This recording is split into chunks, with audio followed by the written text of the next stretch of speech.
Kisah dimulai di sebuah rumah sakit modern yang sangat besar sebelum beralih ke bagian psikiatri.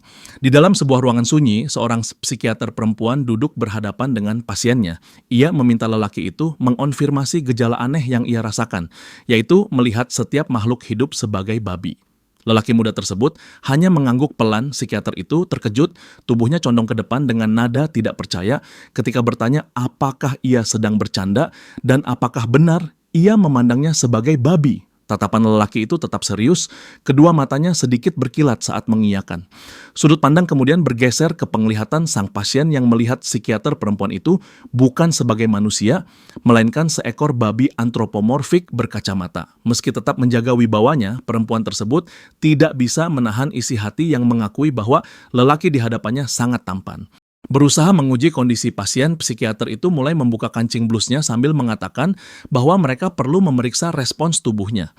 Gerakan mendadak membuat lelaki tersebut sepenuhnya kehilangan kesiapan, matanya membelalak, dan tubuhnya berkeringat. Saat ia mendekat dengan kemeja setengah terbuka, psikiater itu bertanya dengan nada menggoda apa yang ia lihat sekarang. Bagi sang pasien, pemandangan tersebut mengerikan. Kepala perempuan itu tetap berbentuk babi, sementara bagian dada secara grotes berubah menjadi dua kepala babi kecil yang pipinya memerah. Tanpa mengetahui betapa menakutkannya gambaran tersebut baginya, pikiran sang psikiater justru dipenuhi kesombongan. Ia merasa tidak mungkin seseorang menolak keelokan dirinya. Lelaki itu tiba-tiba berdiri dan dengan nada datar berkata bahwa ia melihat dua babi.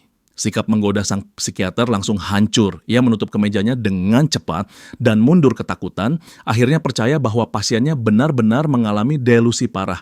Berusaha mengambil kembali profesionalismenya, ia duduk di meja dan mengangkat sebuah model tulang belakang manusia. Ia menjelaskan bahwa tulang belakang lelaki tersebut sangat bengkok dan terpelintir, sehingga menekan otak serta saraf optiknya. Kemungkinan besar penyebab gangguan persepsinya.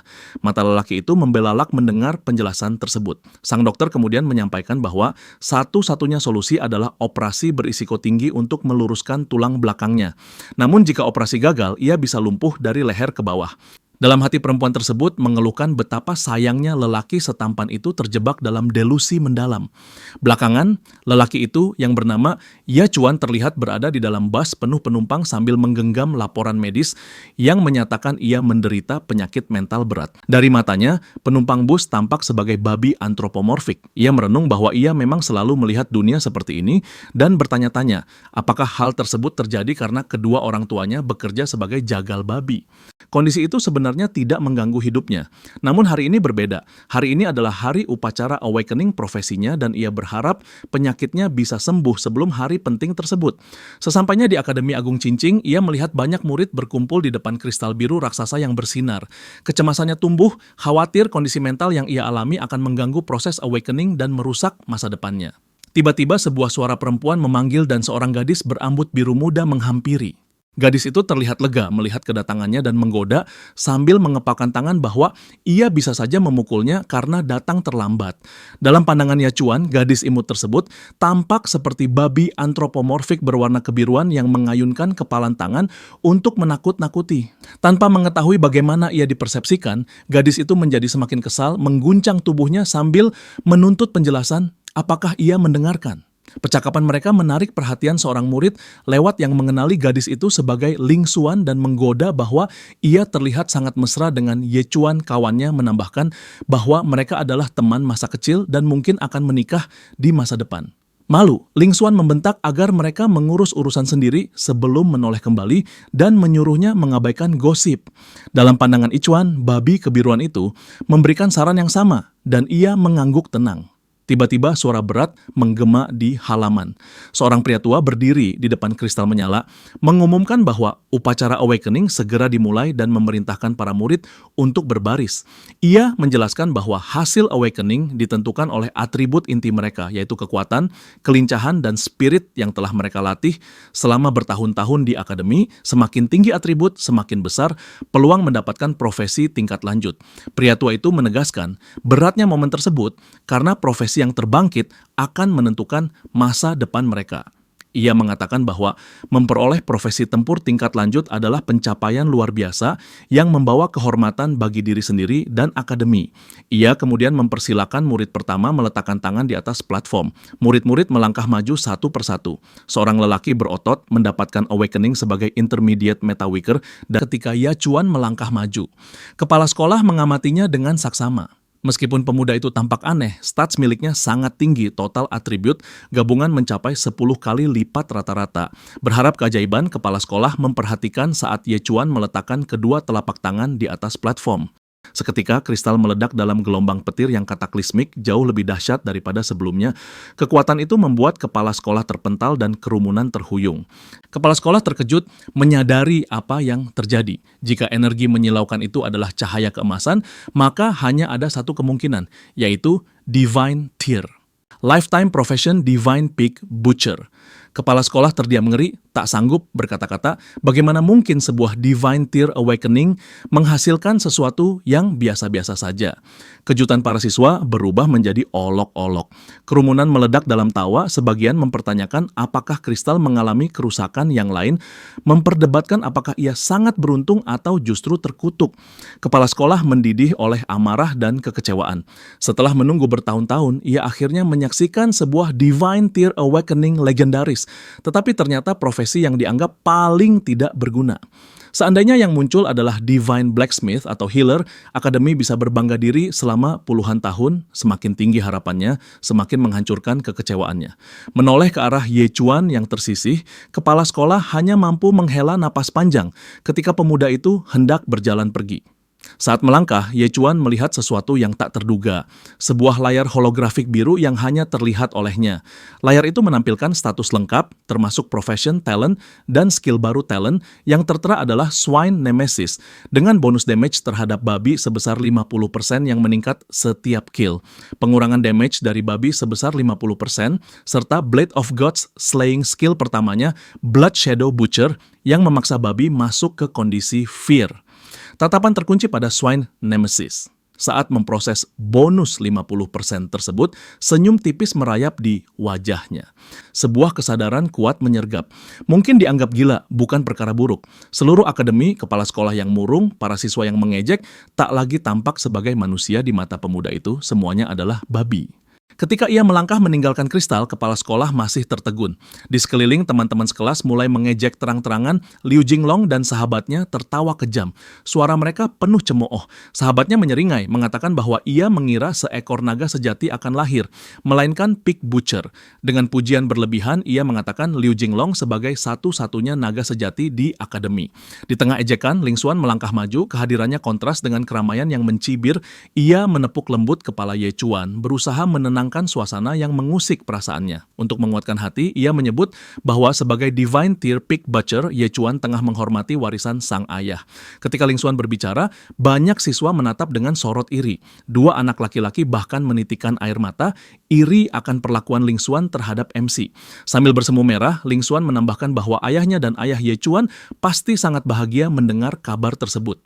Ucapan lembut itu membawa Ye Chuan kembali pada kenangan masa kecil, tumbuh berdampingan sebagai tetangga, dua keluarga sederhana yang sering bercanda menjodohkan mereka, masing-masing memiliki life profession yang tidak mencolok.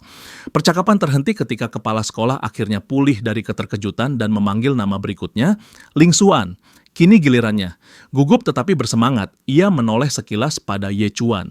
Dengan suara lirih, ia bertanya, apakah ia akan mewarisi keahlian menjahit ibunya atau profession winemaking milik ayahnya.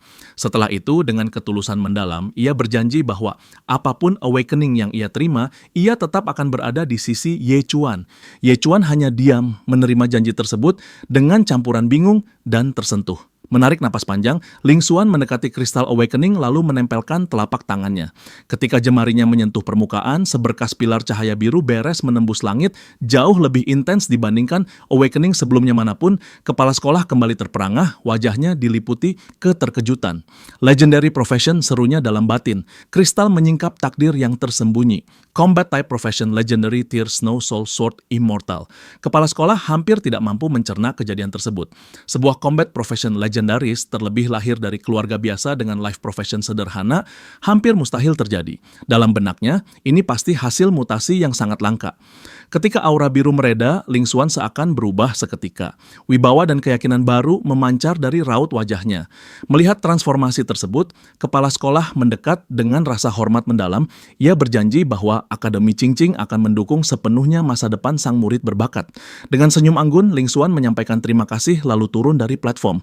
Kerumunan segera menyadari betapa jauhnya perbedaan awakening keduanya. Di antara mereka, dua siswi saling berbisik. Seorang bertanya-tanya, apakah Ling Xuan yang kini menjadi petarung legendaris masih akan memedulikan Ye Chuan si pig butcher? Temannya menanggapinya dengan nada mencibir, menganggap hal tersebut tidak mungkin terjadi.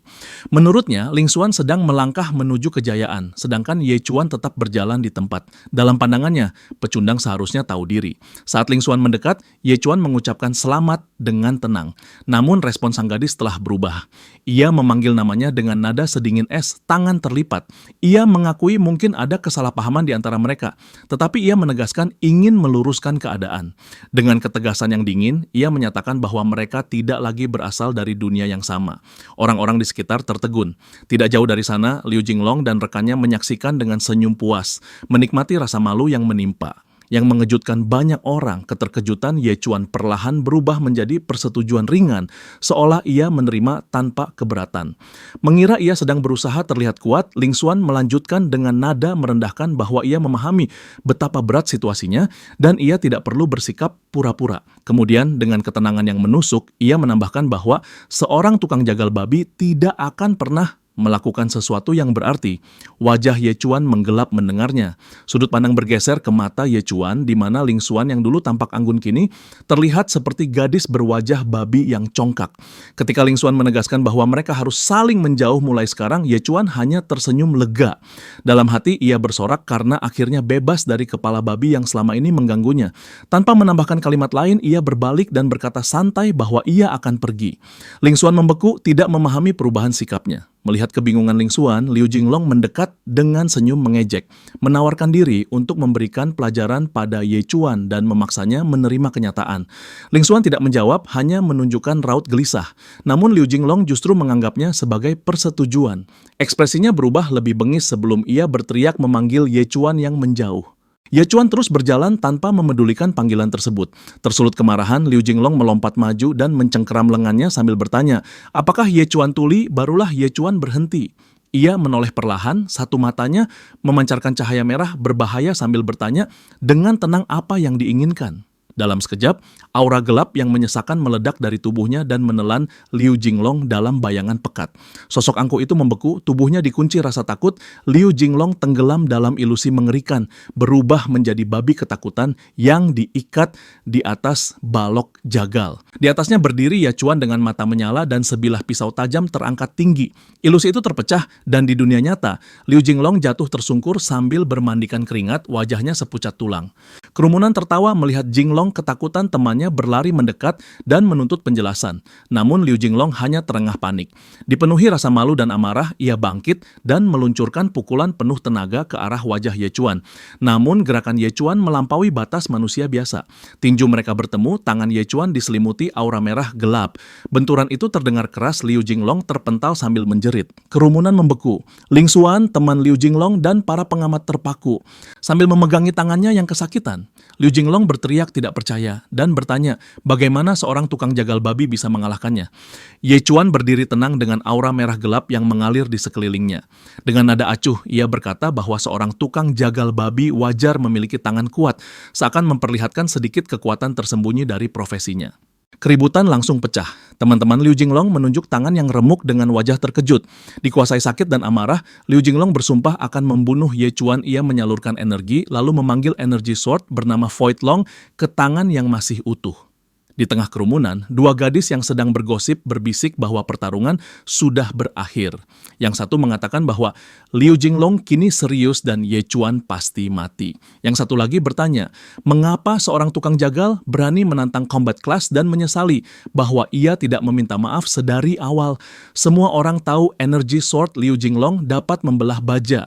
Dibakar rasa malu dan amarah, ia mengangkat pedang itu, siap menghabisi Ye Chuan, namun sebelum serangan meluncur, udara mendadak membeku.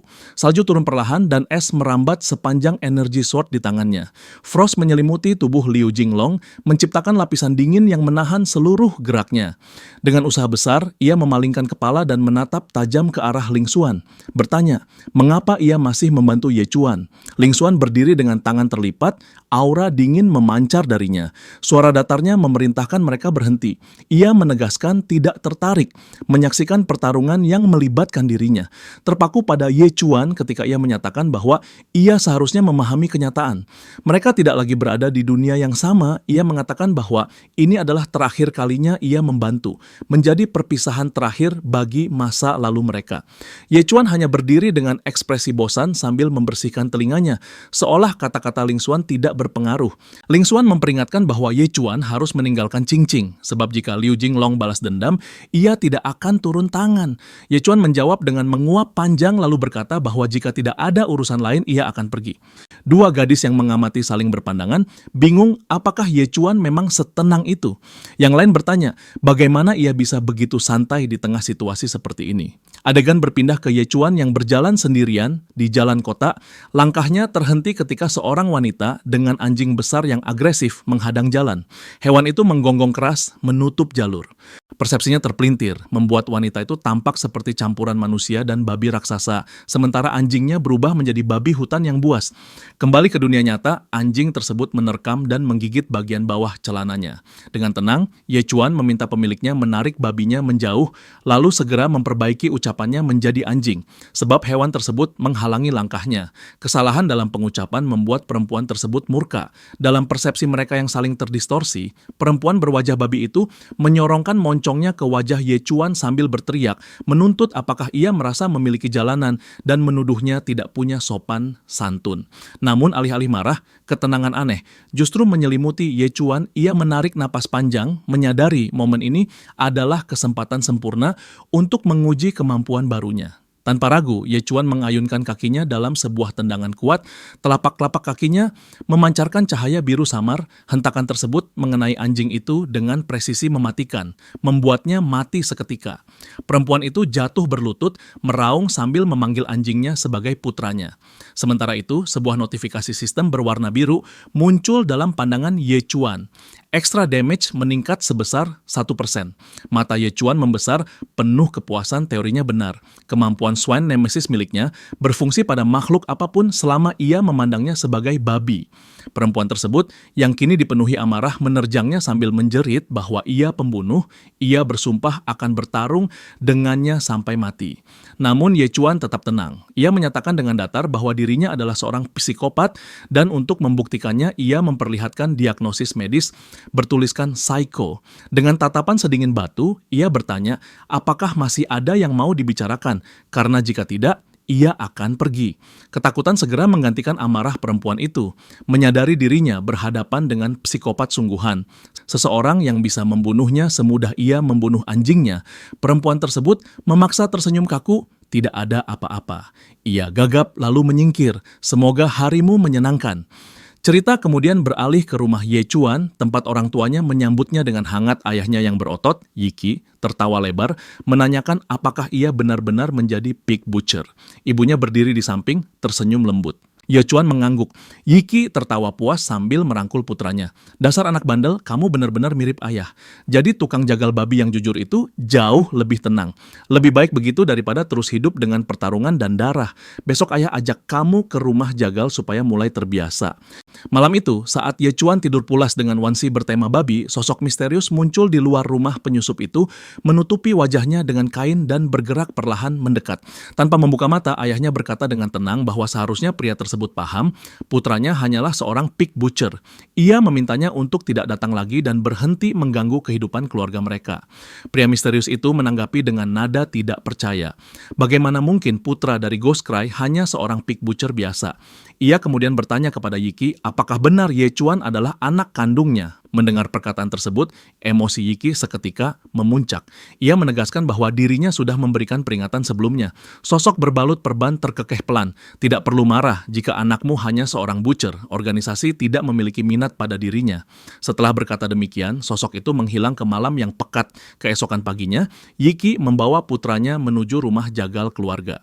Bangunan luas tersebut dipenuhi tumpukan bangkai babi yang bergelantungan pada kait besi. Mengenakan apron hitam, Ye Chuan mengikuti dengan fokus tegas. Seorang butcher yang baik harus memiliki bilah yang baik, ujar Yiki ketika berhenti di depan kotak terkunci berisi 3 cleaver besar.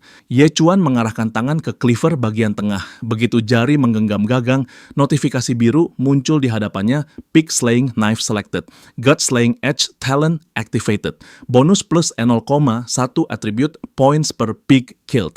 Setelah putranya memegang senjata, Yiki memulai memberi pelajaran menggunakan pisau dengan baik. Dalam persepsi Ye Chuan, bangkai tersebut berubah menjadi monster babi besar bertaring dan mendengus bengis. Bidik titik lemah, bunuh dalam 1 tebasan. Ye Chuan menggenggam cleaver lebih erat dan menebas dengan kekuatan penuh. Beberapa detik kemudian, babi tersebut berhenti bernapas. Seketika sistem menampilkan notifikasi Pig Slaying God Ye Chuan has successfully butchered a fat pig. Gain 1% XP. Damage against the pig tribe increased by 1% plus 0,1 free attribute point. Yiki tertawa kaku. Ia memuji performa putranya, mengakui kekuatan Ye Chuan, namun juga menyebutkan sedikit kekecewaan karena tebasan tidak sepenuhnya presisi babi, seharusnya mati dalam 1 tebasan. Ia mengingatkan agar selalu menarget arteri utama. Bila cleaver cukup cepat, babi tidak sempat menjerit. Ye Chuan mengangguk menandakan paham, walau ekspresinya tetap datar. Menyadari kurangnya antusiasme, Yiki mencoba menyemangatinya. Ia mengakui pekerjaan jagal bisa terasa membosankan, tetapi profesi ini adalah sumber nafkah keluarga.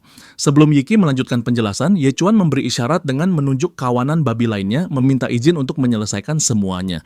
Melihat inisiatif tersebut, Yiki tersenyum bangga dan memberikan persetujuan, bahkan menyarankan agar Ye Chuan membantu memotong babi milik Paman Li dan Paman Tran juga.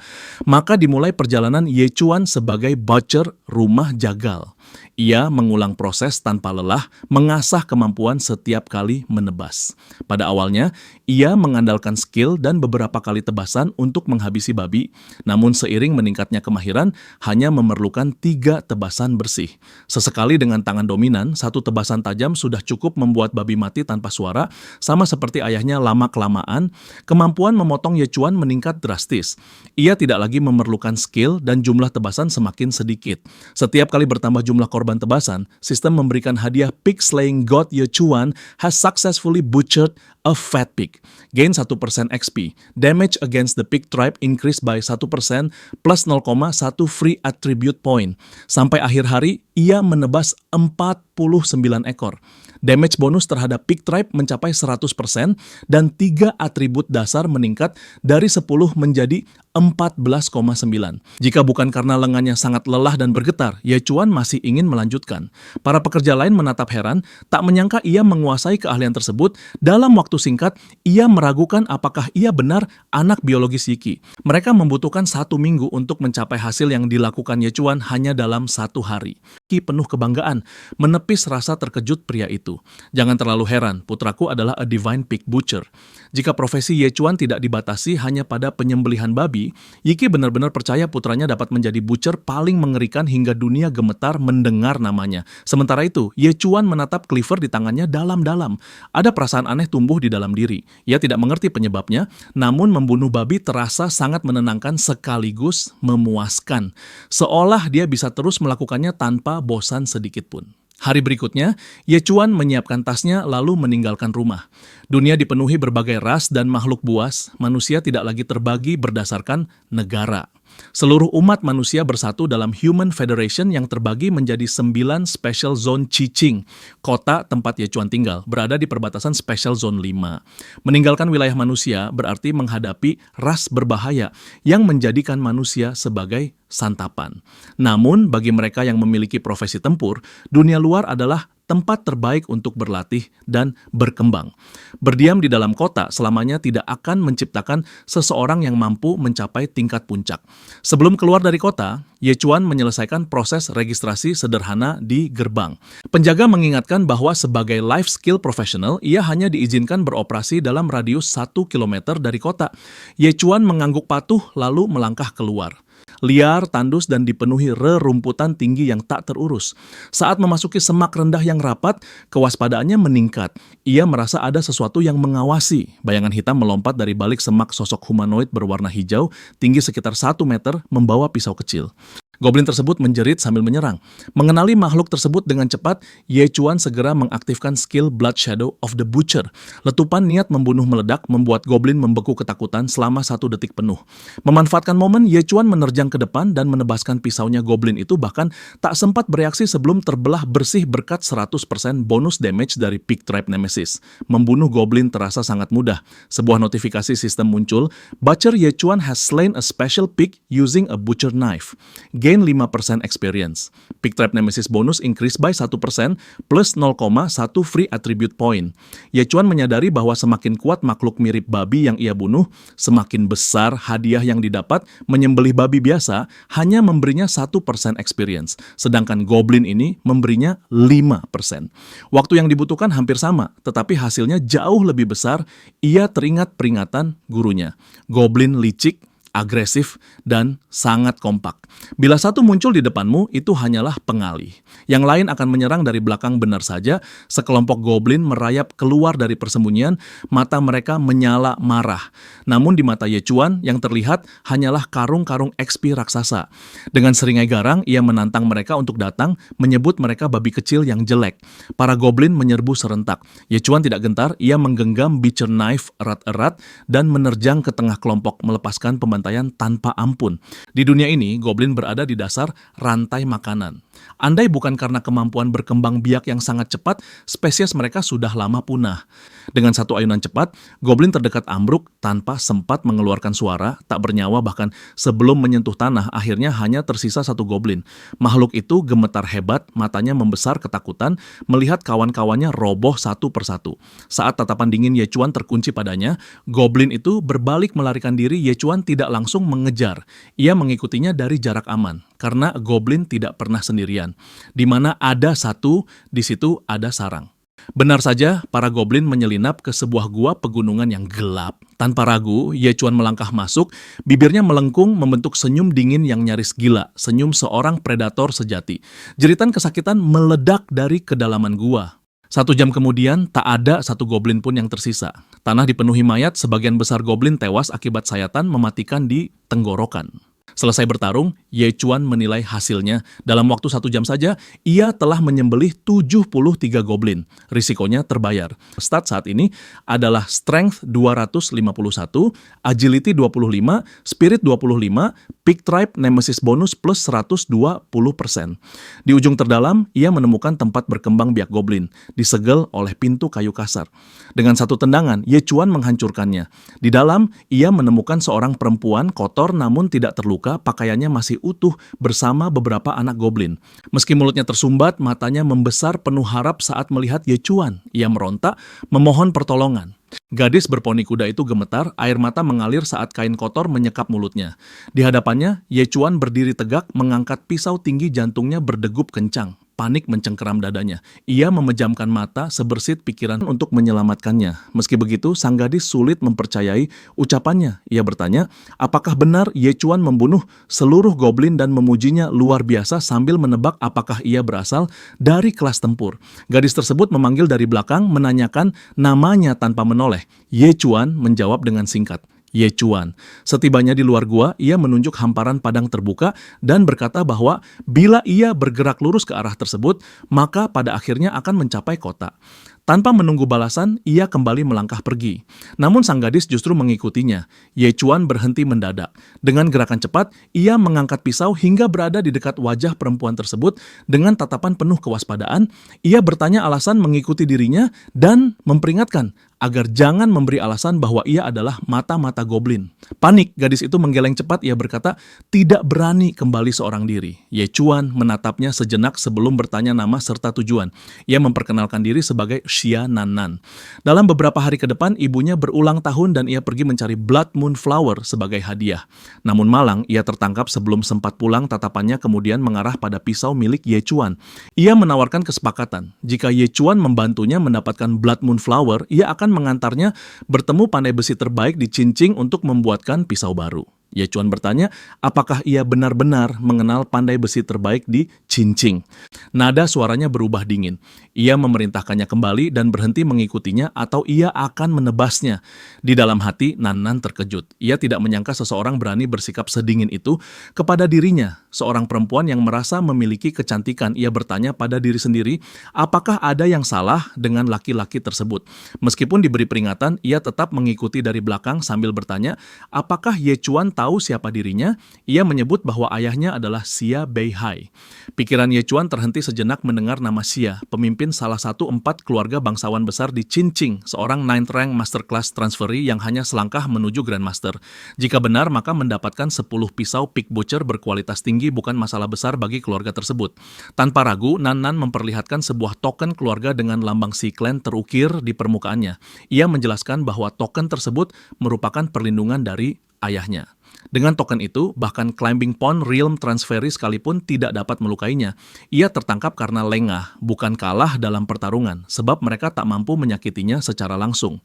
Ye Chuan mendekat, memperhatikan token tersebut. Nannan sedikit tersipu mengira pria lain mungkin sudah memanfaatkannya bila berada di posisi sama. Ye Chuan mengenali keaslian token itu. Ia mengulurkan tangan dan mengatakan bahwa ia mempercayainya. Ia akan membantu mendapatkan Blood Moon Flower, dan sebagai balasannya, Nannan akan membantu mendapatkan pisau tingkat tinggi. Kesepakatan mereka ditutup dengan jabat tangan. Nannan mengambil peta lipat dari barang bawaannya.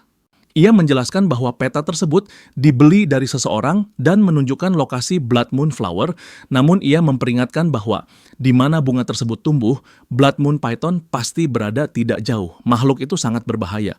Nannan mengangguk sambil mengingat penjelasan dari buku panduan bertahan hidup di alam liar. Blood Moon Python memiliki kekuatan setara 9th rank apprentice. Ia ragu apakah Ye Chuan mampu menghadapinya dalam keadaan saat ini. Ye Chuan terlihat tidak menunjukkan rasa takut. Ia bahkan mengatakan bahwa ia belum pernah melihat Python sebelumnya. Hati Nannan mulai gelisah, apakah pria ini benar-benar mendengarkannya? Namun ia mencoba berpikir logis, jika ia bisa sendirian memusnahkan satu suku goblin, bagi standar kelas tempurnya ia tidak beda dari seorang dewa. Ye Chuan mendorong Nannan untuk maju dan memintanya memimpin jalan. Sepanjang perjalanan, Nannan tidak bisa menghilangkan kesan aneh darinya, seolah ia bisa diandalkan dan sekaligus tidak bisa dipercaya pada saat bersamaan. Mereka tiba di hamparan padang rumput terbuka. Keduanya berjongkok di balik rerumputan tinggi. Tak jauh dari mereka, seekor Silverhorned Rhino raksasa sedang merumput dengan tenang. Suara Nannan merendah menjadi bisikan. Ia memperingatkan agar mereka jangan sampai memancing kemarahan sang monster, karena sekali mengamuk, kekuatannya dapat menyaingi 8th rank apprentice. Nada suara Nannan pelan namun mendesak. Ia mengingatkan Ye Chuan bahwa mereka hanya perlu memutar dan menghindari makhluk tersebut dengan tenang. Namun saat Nannan masih berbicara, Ye Chuan sudah mengangkat pisau dan mengarahkannya pada Silverhorned Rhino. Menurutnya, bila hari ini berani memakan rumput, besok bisa saja berani memakan manusia, sehingga keberadaan makhluk semacam itu tidak layak dibiarkan. Nannan ternganga mendengar alasan tersebut. Jadi hanya itu alasanmu? Ia tergagap, ketidakpercayaan menembus rasa takutnya. Sebelum Nannan sempat berkata lagi, tubuh Ye Chuan sudah bergerak. Ia melesat ke depan dengan kecepatan. Tiba-tiba tanah berderit di bawah pijakannya. Lengan Ye Chuan terangkat, pisau berkilat dengan presisi mematikan. Silverhorned Rhino mengeluarkan suara serak tercekik sebelum tubuh besarnya roboh di atas rumput. Darah hijau gelap mengalir deras dari luka dan meresap ke tanah. Beberapa saat, Nannan hanya berdiri terpaku, membeku karena terkejut. Silverhorned Rhino raksasa kini tergeletak tak bergerak di hadapannya. Lalu setelah hening sekejap, suaranya memecah keheningan dengan jeritan tajam penuh ketidakpercayaan. Ia berteriak kaget menyadari bahwa Ye Chuan menumbangkan monster tersebut dengan satu tebasan saja. Sebuah sistem perompak bercahaya muncul dalam pandangan Ye Chuan layaknya iklan game mobile yang menjengkelkan. Congrats level up, rank 7, apprentice pick clan, nemesis bonus now, 122% damage. Ye Chuan melirik cleaver di tangannya. Senjata malang tersebut tampak seolah baru keluar dari blender. Dalam hati ia bertanya, berapa lama lagi benda ini bisa bertahan? Nanan menggenggam lengan Ye Chuan dan bertanya apa profesi Ye Chuan. Ye Chuan menjawab santai sambil mengangkat bahu bahwa lifetime profession dirinya hanyalah pig butcher. Nanan seketika kaget. Ia memprotes, bertanya sejak kapan butcher bisa mengalahkan monster dengan satu serangan. Menurutnya Silverhorned Rhino tersebut bahkan sanggup menahan serangan sekelas meteor. Ye Chuan yang sama sekali tidak terusik berlutut di samping bangkai dan mulai memotong tanduk Silverhorn layaknya mentega. Ia bergumam bahwa sebenarnya badak ini sudah terlalu tua. Itulah sebabnya ia gampang dihabisi. Mata Nanan berkedut. Dalam hati ia menyindir bahwa sangat masuk akal bila predator puncak kebetulan mati karena usia tepat pada detik yang sama saat Ye Chuan menebasnya. Namun karena tidak punya penjelasan lebih baik dan sudah terlalu lelah untuk berdebat, ia hanya menghela napas dan kembali fokus pada tujuan mencari Blood Moon Flower. Ia mengajak mereka melanjutkan perjalanan. Di bagian lain hutan, kepala sekolah Chingchong Academy memimpin murid-muridnya layaknya pemandu tur di kebun binatang yang dipenuhi monster. Kalian semua sudah tampil cukup baik, ucapnya dengan nada khas orang dewasa yang terdengar seperti pujian, tetapi terselip pesan bahwa mereka seharusnya bisa berbuat lebih baik jika sedikit lebih bersungguh-sungguh. Tatapannya berhenti pada Ling Xuan yang dingin dan anggun, seakan menilai betapa jauh ia berada di atas murid lain. Kalian berdua adalah murid yang paling kuandalkan, katanya sambil mengangguk. Mendadak kepala sekolah menegang. Ia membentak sambil berputar ke arah pepohonan, memerintahkan agar siapapun di sana menampakkan diri. Ye Chuan dan Nanan pun keluar dari balik bayangan. Ye Chuan berkedip pelan sambil membatin betapa menyenangkan bisa bertemu rombongan seperti ini sekarang. Jari Liu Jinglong teracung, menuding lurus ke arah Ye Chuan, menuntut penjelasan tentang apa yang sedang dilakukan di wilayah perbatasan. Ye Chuan menggaruk kepala dan menjawab singkat bahwa ia hanya kebetulan lewat. Seorang siswi bertubuh besar mendengus, menyebut jawaban Ye Chuan jelas bohong. Menurutnya, Ye Chuan masih terobsesi pada Ling Xuan, itulah kenapa ia mengikuti. Sungguh menyedihkan. Tatapan Ye Chuan sekilas beralih pada Ling Xuan. Di matanya, gadis tersebut kembali menjadi pig face girl. Ling Xuan memanggil namanya dengan suara tajam, menegaskan bahwa mereka kini berasal dari dunia yang berbeda, menyuruhnya berhenti mengganggu. Aura merah gelap berkedip di sekitar tubuh Ye Chuan sementara tinjunya mengepal. Dalam hati ia merasa situasi ini sungguh membuatnya jengkel. Wajah Liu Jinglong berubah dengan seringai jahat, ia bergumam sambil tertawa, mengaku sempat khawatir tidak mendapat kesempatan menyelesaikan urusan mereka. Lalu ia melepaskan kekuatan. Aura ungu meledak di sekelilingnya dan di tangannya termaterialisasi sebuah katana bercahaya.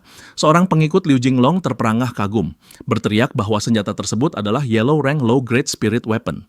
Kepala sekolah Chingchong Academy menyaksikan peningkatan kekuatan Liu Jinglong dengan kebanggaan seorang pria yang sebenarnya salah menilai situasi. Dalam beberapa hari saja, murid tersebut telah mencapai 4th Rank Apprentice dan menguasai Yellow Ranked Spirit Weapon. Sang kepala sekolah termenung, menurutnya Liu Jinglong benar-benar jenius di antara kawanan biasa. Kepercayaan dirinya pada Liu Jinglong meroket. Ia bahkan berpikir Liu Jinglong mungkin mampu bertarung seimbang dengan 6th Rank Apprentice. Ling Xuan melangkah maju, wajahnya lebih dingin dan berkata bahwa ia sudah menyuruhnya meninggalkan Qingqing. Kali ini jangan berharap ia menolongnya. Di sebelahnya, pipi Nanan merah dan bertanya, apakah Ye Chuan punya masalah dengan mereka? MC bertanya, menurutmu berapa harga Yellow Rank Low Grade Spirit Weapon kalau dijual? Otak Nanan seperti korslet sesaat. Sebelum kemudian menjawab bahwa mungkin beberapa ratus ribu koin, tapi apa kau sungguh memikirkan uang sekarang? Tubuh Liu Jinglong menegang saat kenangan memalukan terputar kembali di dalam kepalanya. Tentang momen awakening di mana sorot perhatian direbut Ye Chuan dan membuat dirinya seperti figuran. Akan kuperlihatkan pada semuanya. Dengan teriakan yang terdengar lebih seperti lolongan, ia melompat dan mengayunkan pedangnya dalam serangan yang seolah mustahil dihentikan. Ye Chuan menguap lalu mengangkat cleaver berkarat miliknya untuk menahan serangan. Liu Jinglong menuangkan seluruh tenaganya ke dalam tebasan itu. Suara retakan keras terdengar membelah udara. Bilah biasa milik Ye Chuan yang dipaksa melampaui batas akhirnya hancur berkeping-keping. Wajah Liu Jinglong berubah menjadi seringai kesombongan. Setelah hari ini, kau tidak akan pernah menjadi pig butcher lagi. Kepala sekolah mengamati dari samping dengan tatapan dingin. Tidak ada pedang biasa yang bisa menandingi spirit weapon sejati. Menurut pemikirannya, pertarungan sudah mencapai akhir yang tidak terhindarkan. Namun, kenyataannya belum selesai. Ye Chuan memperhatikan gagang pisau patah yang masih tergenggam erat. Dengan kibasan santai tangan, ia membuangnya. Suara tenangnya memecah ketegangan. Aku tidak perlu pisau untuk mengalahkanmu. Jangan bilang aku tidak sudah memperingatkanmu, katanya dengan suara pecah oleh emosi. Hancurlah.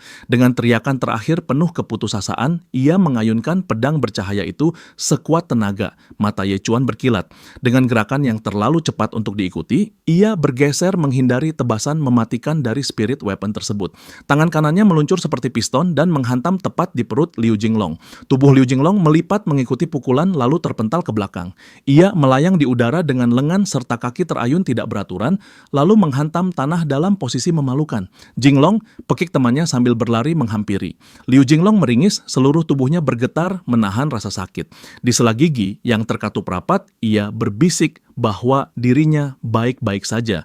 Namun tubuh yang bergetar dan wajah sepucat abu justru memperlihatkan kebalikannya. Tatapan kepala sekolah menembus ke arah Ye Chuan, gelap dan penuh perhitungan. Saat ia melangkah maju, pikirannya dipenuhi kemungkinan mengejutkan. Mungkinkah pemuda yang terlihat sederhana mampu mencapai rank 7? Ye Chuan meraih spirit weapon yang dijatuhkan lawannya. Ternyata tampilannya cukup bagus. Di sisi lain, teman Liu Jinglong hampir kehilangan akal di depan kepala sekolah. Tidak mungkin dia rank 7. Bahkan Ling Xuan yang disebut sebagai jenius baru berada di rank 6. Kepala sekolah mengangguk seperti orang bijak yang sudah terlalu sering mendengar keluhan murid. Ya, hal tersebut memungkinkan. Ia lalu memulai penjelasan panjang mengenai sistem leveling yang tidak masuk akal. Profesi kombat membutuhkan pengalaman nyata, latihan tanpa henti, pertarungan brutal, serta pengalaman mendekati kematian. Perkembangan awalnya sangat lambat dan menyakitkan, tetapi ketika melewati masa sulit, kemajuan meningkat tajam. Profesi life mendapat jalur mudah pada tahap awal. Alkemis hanya meracik potion, weaponsmith hanya menempa logam, dan Ye Chuan sebagai pig butcher hanya perlu terus menyembelih babi. Ling Xuan akhirnya menyadari hal sebenarnya. Kemenangan Ye Chuan bukan semata skill, melainkan hasil grinding tanpa henti sehingga atribut dasarnya lebih tinggi. Ia mulai mempertanyakan apakah hal seperti ini masih bisa dianggap adil. Kepala sekolah menambahkan, setiap kali Ye Chuan naik satu tingkat realm, jumlah babi yang harus ia bunuh akan berlipat ganda. Ketika ia mencapai Dengtang realm, jumlah babi yang harus ia bunuh untuk naik tingkat lagi akan menjadi angka yang sangat besar, hampir tak terbayangkan.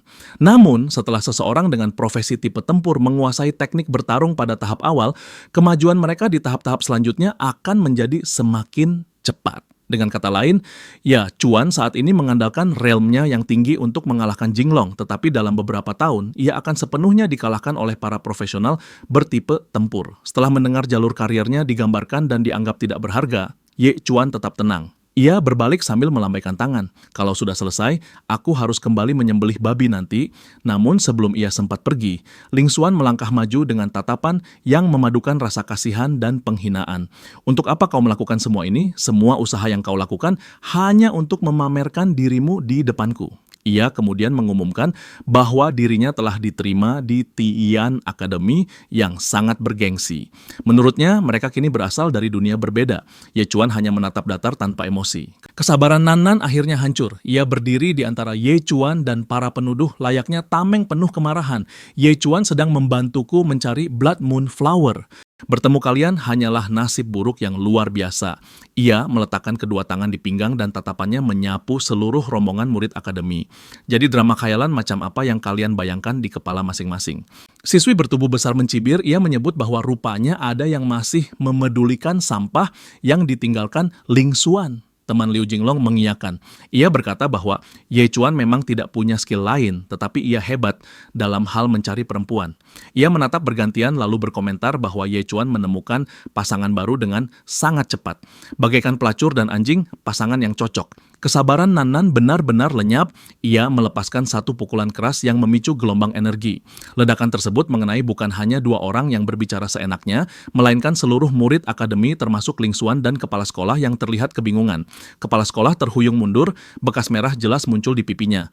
Mengapa aku terkena juga? Nan Nan berdiri tegak di samping Ye Chuan dengan tangan yang masih mengepal. Ling Xuan memegang pipinya yang perih, hanya mampu menatap dengan tidak percaya. Amarah Ling Xuan menyala, aura biru es dari Snow Soul Sword Immortal muncul mengelilingi tubuhnya. Ia menarik pedang sambil bertanya, bagaimana Nan Nan berani menamparnya dan apakah ia sedang mencari mati. Saat Ling Xuan bersiap menyerang, Nan Nan tidak bergerak sedikit pun. Ia justru mengangkat amulet pelindung keluarga. Melihat amulet tersebut bagaikan efek freeze yang langsung menghentikan seluruh gerakan. Ini bukan lagi sekadar pertarungan. Ini sudah menyentuh wilayah kesalahan yang bisa menghancurkan masa depan. Kepala sekolah langsung bergerak meraih lengan pedang Ling Xuan Chuan dan memintanya berhenti.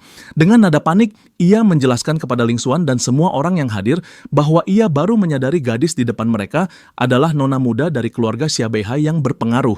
Sikapnya berubah total, dari berwibawa dan memerintah menjadi seramah mungkin, nyaris seperti sedang memohon. Ia berbalik pada Nan Nan dengan ekspresi menyesal, hampir memelas, lalu menanyakan apa yang membawanya ke wilayah kecil seperti tempat mereka sekarang. Nan Nan sama sekali tidak tertarik dengan basa-basi. Ia menepis pertanyaan kepala sekolah dengan satu gerakan tangan dan menjawab tegas bahwa ia bisa pergi kemanapun yang ia mau. Setelah itu, ia langsung membalik keadaan, menegur kepala sekolah atas kualitas dan sikap murid-muridnya yang buruk. Kepala sekolah hanya bisa menundukkan kepala, meminta maaf dan mengakui kesalahan sambil berjanji akan memberi hukuman disiplin yang layak pada semua murid ketika mereka kembali ke akademi. Namun Nan Nan belum selesai. Ia mengacungkan telunjuk tepat ke arah Ling Xuan dan menuntut kepala sekolah memaksa Ling Xuan meminta maaf kepada Ye Chuan. Permintaan tersebut membuat Ling Xuan benar-benar terpukul. Pikirannya kacau ketika menyadari gadis yang menurutnya kasar dan tidak sopan itu ternyata putri dari Xia Beihai yang legendaris. Ia tidak sanggup memahami bagaimana seseorang dengan status setinggi itu bisa dekat dengan orang seperti Ye Chuan. Kepala sekolah yang sangat takut menyinggung keluarga Xia Beihai lebih jauh langsung mengeluarkan perintah tegas agar Ling Xuan segera meminta maaf. Terpojok dan dipermalukan habis-habisan, Ling Xuan akhirnya mengucapkan permintaan maaf pelan kepada Ye Chuan. Di dalam hati, wajahnya dipenuhi amarah dingin yang nyaris membara.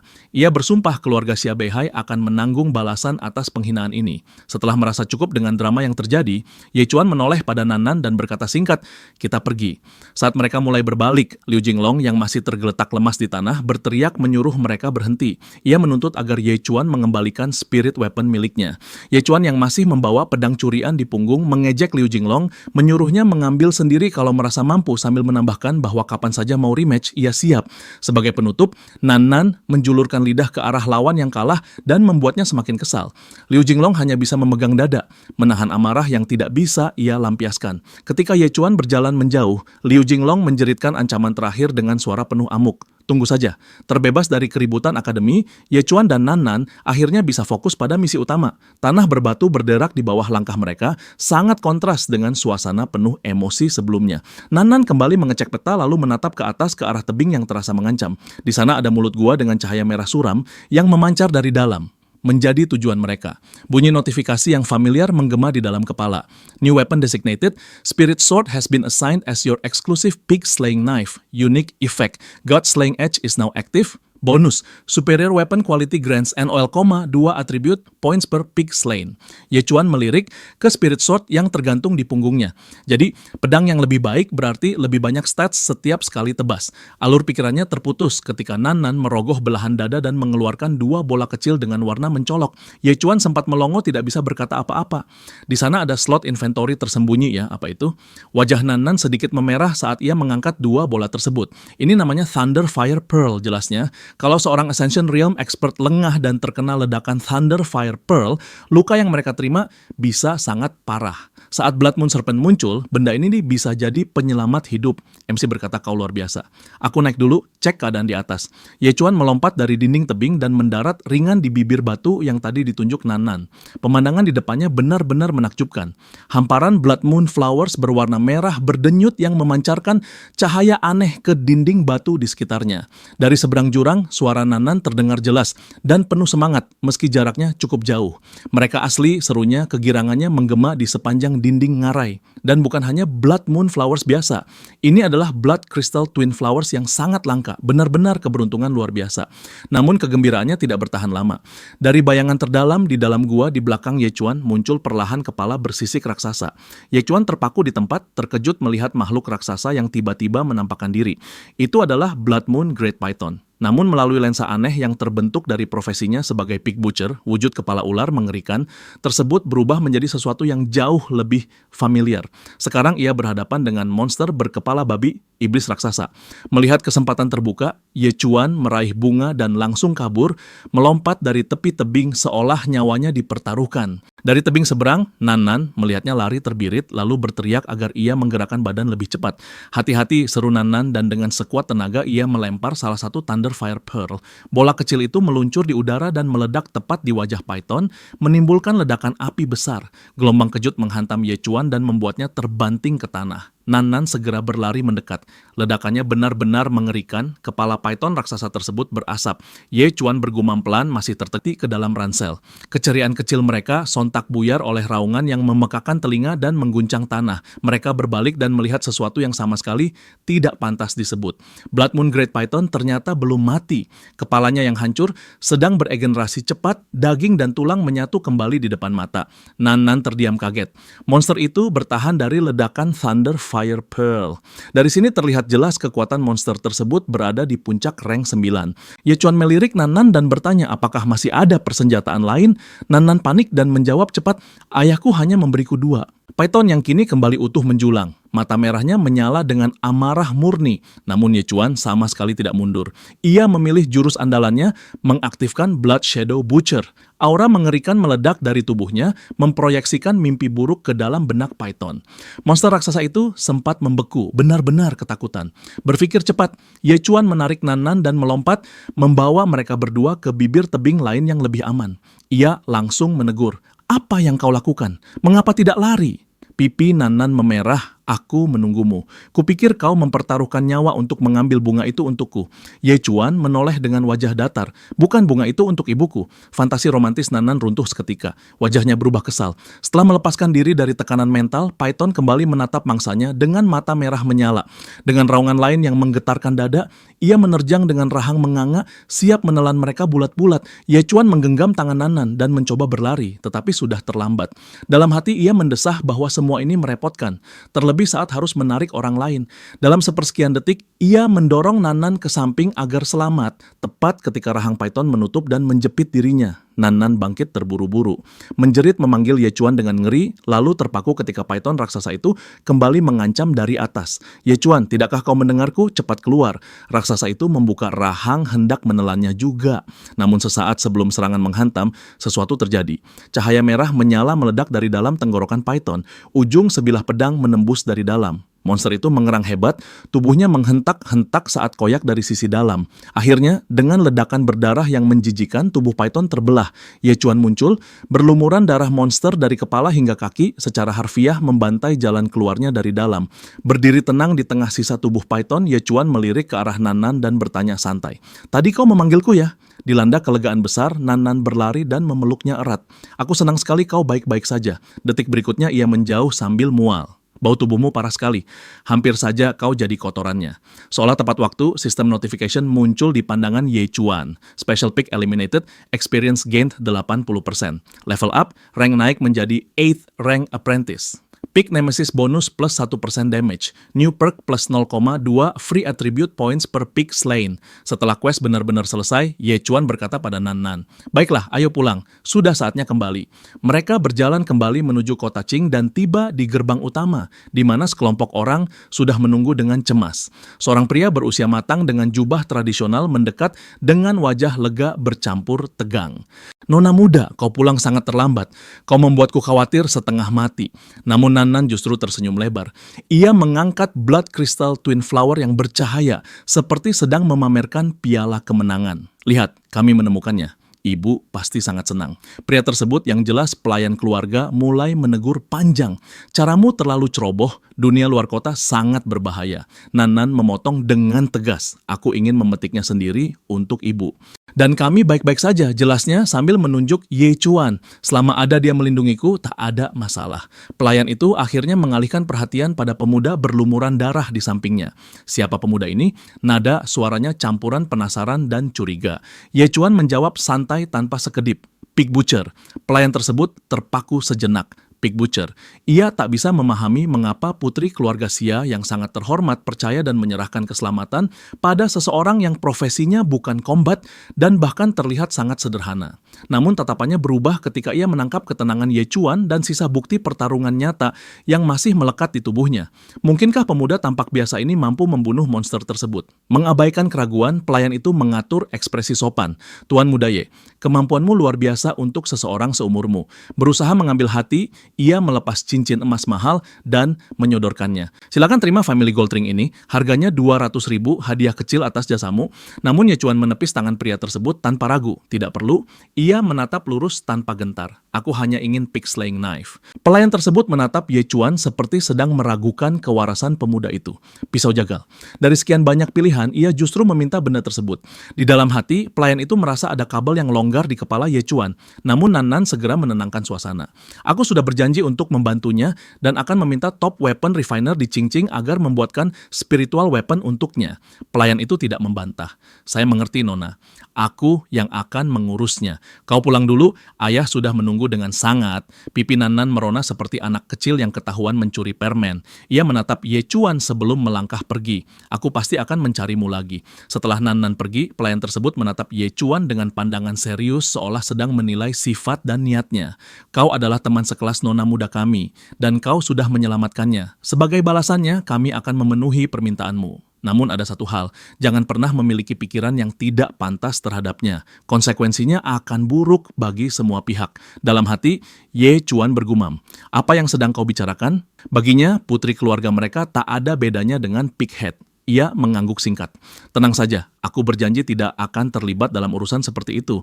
Aku hanya menginginkan spiritual weapon terbaik. Pelayan itu tampak lega. Bagus, Master Tashin, weapon refiner terkuat di Qingqing adalah sahabat dekat keluarga Xia. Aku akan menyampaikan permintaan ini dan kau dapat menemuinya besok. Pelayan tersebut kemudian pergi meninggalkan lokasi. Di tempat jatuhnya bangkai ular, sesuatu tampak bergerak perlahan. Sosok wanita bertanduk keluar dari bayangan gelap. Suaranya terdengar tajam hingga memecah kesunyian. Membunuh peliharaanku dan mencuri Lingzi milikku. Manusia ini benar-benar berani. Auranya meledak penuh kemarahan. Aku akan mengingat aromamu. Sementara itu, di dalam kota, Ye Chuan berjalan santai melewati gang seolah tak terjadi peristiwa penting. Ia mendorong pintu toko yang menerima material Beast, lalu meletakkan hasil buruannya di atas meja. Halo, aku ingin menjual material Beast. Pemilik toko menatap dari kepala sampai kaki dengan ekspresi terkejut. Serius, tubuhmu sekurus ini, tapi bisa mengalahkan Silver Horned Rhinoceros. Kami beli dengan harga 10.000 yuan. Sebagai orang sederhana, Ye Chuan langsung menghitung menggunakan jari. Ayah mendapatkan 100 yuan setiap menyembelih satu babi. Berarti tanduk ini bernilai setara 100 babi. Pandangan Ye Chuan lalu tertarik pada benda yang berkilau di rak. Ia menunjuk dan bertanya, apakah ia bisa membeli benda itu dengan 10.000 yuan? Wanita pemilik toko tersenyum genit. Selera yang bagus, kakak. Itu Golden Scales. Soft armor dari sisik Sharp Cloud Fire Snake. Pertahanannya kuat, tetap hangat, dan tahan suhu sangat rendah. Sayangnya harganya 150.000 yuan. Mata Ye Chuan melebar, 150.000. Ayah harus menyembelih 1.500 babi untuk mendapatkannya. Ye Chuan mengeluarkan pedang curian dan meletakkannya di meja. Bagaimana kalau ditukar dengan ini? Mata wanita itu makin membesar. Low grade yellow spiritual weapon. Tanpa menunda, ia langsung memakaikan armor tersebut ke tubuh Ye Chuan. Tentu saja bisa. Armor ini seakan memang dibuat khusus untukmu. Di dalam hati, wanita itu tertawa seperti baru memenangkan lotre. Anak ini menyimpan harta berharga. Ia pasti seorang kombat profesional kelas tinggi. Kalau bisa menjadikannya milik pribadi, hidupku akan aman selamanya. Ia tiba-tiba bersikap lengket seperti sudah menjadi pasangan. Biasanya ada biaya administrasi 10.000 yuan. Namun karena kau tampan, aku bebaskan. Suatu hari, jangan lupa ucapkan terima kasih. Ngomong-ngomong, apa profesimu, kakak? Ye Chuan menjawab jujur tanpa peduli. Aku adalah pig butcher. Wanita itu merasa seperti terkena prank kehidupan. Beberapa saat kemudian dan pemuda itu pulang ke rumah. Orang pig butcher. Bagaimana mungkin dia merampok pedang spirit anakmu? Sebelum dia sempat memperbaiki keadaan, anak lu menunjuk jarinya ke arah Ye Chuan seolah baru saja menangkap penjahatnya sendiri. Dad, dia pelakunya. Wajah Lu Xing memerah, ia meledak marah. Sahabat lama, kenapa kau masih sebodoh ini? Mengajar anak sendiri saja tidak mampu, sekarang malah mencuri barang orang lain. Jangan pura-pura tidak tahu. Aku sudah memastikan semuanya dengan kepala sekolah Xiaoming, dan sekarang aku datang untuk menyelesaikannya. Suasana langsung berat, semua perhatian tertuju pada Ye Chuan. Yiki menatap putranya, suara tegang penuh kekhawatiran. Ye Chuan, apa yang terjadi? MC menatap mereka dan menjawab tenang. Putramu berniat membunuhku. Aku hanya mengambil pisaunya supaya bisa kabur darinya. Kata-kata itu menghantam seperti tamparan. Anak Lu Xing langsung membalas kasar. Aku tidak berniat membunuhmu. Aku hanya ingin sparring, hanya itu. Lu Xing mencoba terlihat dewasa. Demi ayahmu, aku biarkan semuanya selesai, kembalikan saja pisaunya. Namun Ye Chuan tidak mengikuti permainan mereka. Ia menyeringai, suaranya membelah keheningan. Sudah terlambat, pisau itu sudah dijual. Semua terkejut. Apa? Lu Xing dan anaknya berteriak bersamaan. Kemudian wajah Lu Xing berubah bengis, dia terlihat siap membunuh seseorang. Ia menatap Yu Yian dan hampir menggeram bahwa karena pedangnya sudah hilang, maka Yian harus mengganti uangnya sebesar 1 juta. Ayah Ye Chuan berusaha menenangkan keadaan, mengatakan 1 juta tidak masuk akal, bahkan sebuah spirit weapon sekalipun paling mahal hanya 200.000. Namun Lu Xing tidak tertarik berdebat soal harga. Pria itu melepaskan aura ungu mengerikan, membuat seluruh ruangan terasa berat, seolah kehendaknya menekan mereka dari segala arah. Itu bukan permintaan, itu perintah. Yi Qi yang ketakutan langsung menyerah. Ia setuju membayar dengan suara gemetar, namun menjelaskan bahwa ia tidak punya uang sebanyak itu.